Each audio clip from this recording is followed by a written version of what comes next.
One of Spain's faces, Andalusian fishermen, old as the Phoenicians.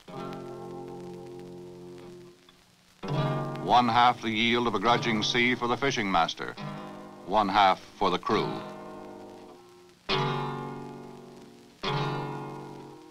And days when there is no fishing at all. To the north, in the Basque Country, a new face of Spain, mirrored in chrome steel, with a new automated look.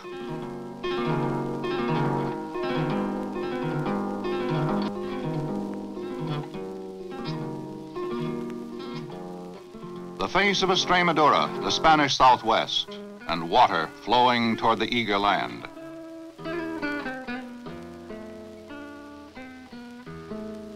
Endless and ageless olive groves, marching off in a million columns to wage the struggle for food, fuel, and fertilizer.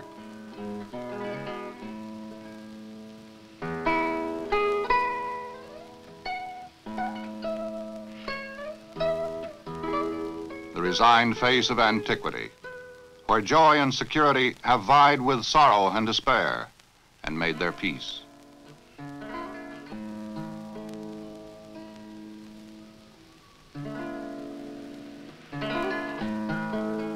And the varied aspects of the church.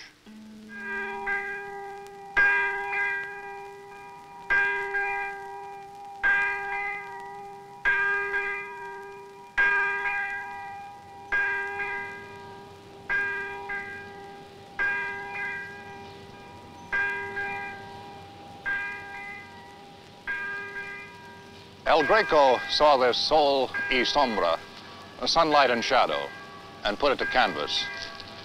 Toledo's silhouette, climbing on blocks of black and white up to the Alcázar.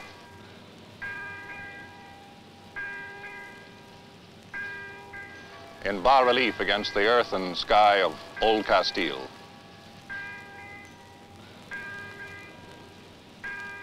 This is one of the 10 principal parts of modern Spain.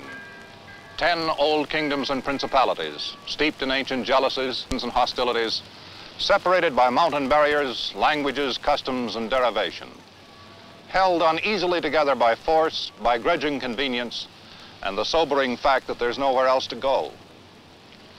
The Romans, proprietors and city builders of this peninsula, observed that it lay in the shape and texture and color of an ox hide, drying and bleaching in the Iberian sun. And so it hangs, rigidly impaled from southern Europe, neither of nor in Europe, but in proximity, just Spain. In 1588, staking all on a single throw, Spaniards sailed with 3,165 guns on 132 ships to chastise the English upstart. The Armada's wreckage littered the seafloor and channel beaches, washed up as prize of war the mastery of 3 continents, Europe and 2 Americas. Then, north of the Pyrenees, Europe engaged in revolutions, fought, conquered, lost, beheaded kings, founded new empires, and exploded with new ideas and heresies. Wars, some European and some worldwide, thundered and blazed beyond Spain's frontiers. The Spaniard watched the dissolution of his empire, dreamt of gold and the good life. He borrowed ideas, contemplated new dogmas, joined imported groups and movements, invented some of his own, but played a passive role in Europe. Then, in 1936, 300 years of collected rivalries and old stirrings exploded all at once, and Spain bled. Down the road from Madrid came the Loyalist army, peasants, laborers, intellectuals, and soldiers, to seize Toledo from Colonel Moscardo and his rebel garrison. They paused above the deep-gorged river, looping like a moat around the mountain citadel. Then they went into the river and into the barrage. They died in the cool water. More died on the opposite bank, and still more on the walls, the roofs, and in the narrow streets. Door by door, roof by roof, wall by wall, the rebel defenders fell back and upward to the Alcázar. Both sides executed their prisoners and political opponents. For 80 days, the Alcázar withstood bombardment, siege, and dynamiting from tunnels dug beneath it. Then up from Andalusia came the rebel army to rescue the Alcázar garrison. In the river, in doorways, On rooftops and ledges of wall, the dying was repeated. The siege was broken, and it's said that Loyalist blood ran out of the little plazas of execution, down the gutters, and into the river. The scars have not gone away. The Alcázar is being rebuilt over the years into a Civil War memorial, lest future generations forget. This generation will never forget. When the siege was at its height, the son of Colonel Moscardo was captured and brought to a telephone in the city. The Loyalist commander ordered Moscardo to surrender the Alcázar, else his son would die. The father's pleas were in vain, and from this room and over this instrument, the farewells were spoken, and the boy was told to commend his soul to God and die for Spain. He did. The shots heard through the receiver announced execution of the threat. Much of Spain says this was the cost of rescuing the country from communism. Proof is wanting, but so is disproof. It was also the cost of saving Spaniards from themselves, and prompted the sternest edict of the Franco regime: no Spaniard shall lay hand upon another. That civil war, resolving such uncertain issues at such frightful cost, has seared the national conscience, left homes and hearts with dark memories and darker vows. It accounts for some of the singular uniqueness of this sometimes noble, frequently inexplicable, not easy to manage Spaniard. Partially sealed off in his own peninsula, removed from 350 years of outside shock and crisis, he is compensated with an unconscious cultivation of his own character and personality. He has developed a particularity. The Spaniard invites you to define him, if you must, as he teeters somewhere between 1588 and 1961. I am very pessimistic about the outlook of people when they think of other countries. In America, most of the ideas about Spain are very limited.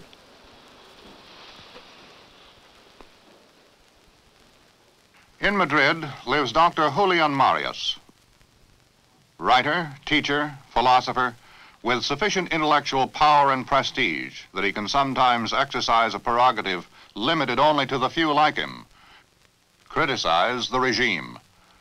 But we sought him because he knows his fellow Spaniard, and this is one of the things he told us. The average American believes that Spain is a Latin country, that it is, of course, in the southern part of Europe, that there is sunshine, bullfights, that we had or we still have something to do with the Arabs, that we had a civil war 20 years ago, and that its sequels still prevail. Many Europeans think of the United States as if prohibition was still present. Americans think of Spain in terms of 1939. I would say in terms of Marxism versus fascism. But you know, it is hard after all to freeze a country. There have been quite a few changes. Barcelona, the nation's best seaport. A gay blade, contemptuous of Spain's old world shyness, pushing her toward intimacy with such rakish newcomers as foreign investments, industry, mass production, and technology, trying to turn her head and cause her to forsake her old agrarian, hand-hewn economy. The Spanish worker is quick and eager. Last year, some 35,000 were recruited for short-term contracts in West European factories and mines. The government has made a modest beginning in technological education and training. Some economists say Spain would have been better advised to put this investment into basic industries instead of consumer goods. Spain makes about 40,000 cars a year, but only about 2,000 tractors.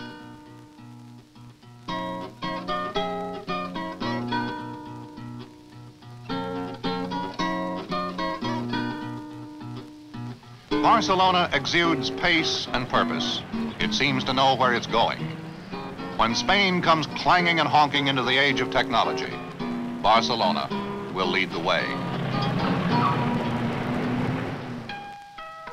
Madrid is something else. Historically the home of the arrogant Castilian, general manager and self-appointed ruler of Spain.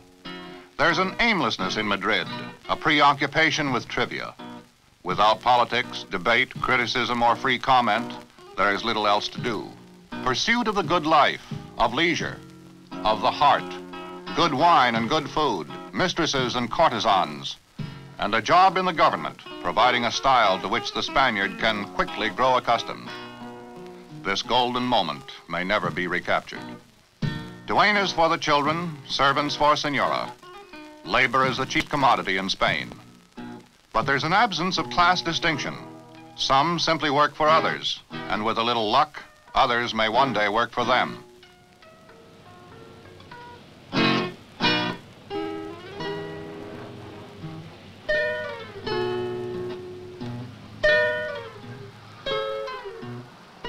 When a Spaniard has made his economic mark, he's not inclined to reinvest or expand. He leaves his farm or factory in the care of someone else and moves into a new Madrid apartment. He invests in pleasure.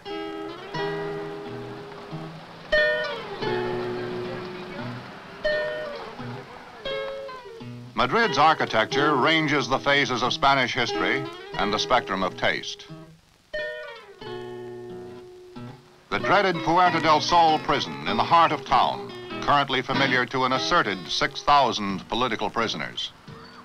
The post office. Government and its plethora of bureaus is another lethargic influence. After 25 years, the ministries have not yet completed their own offices. And the economy is looking up. Spain will have almost $1 billion worth of gold reserves by the end of the year, most of it from tourism. There is change in the air. The old restaurants catering exclusively to writers or philosophers, journalists or bullfighters are gone, replaced by modern cafes or by a Madrid specialty, the fish bar. Spain's consumption of shellfish is prodigious.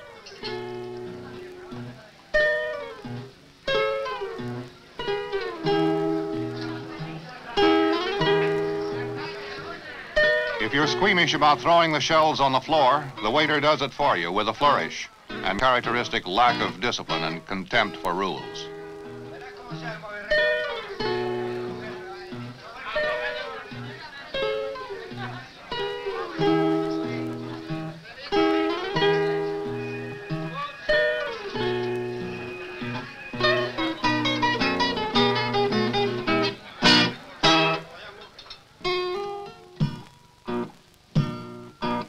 And the faces of loneliness or isolation, extremism of emotion, vitality and passion, individualism that precludes compromise or cooperation, and the need for external discipline by state and church. In Spain, it is always more important what is said than what is done. Words, words, words, we always live on them.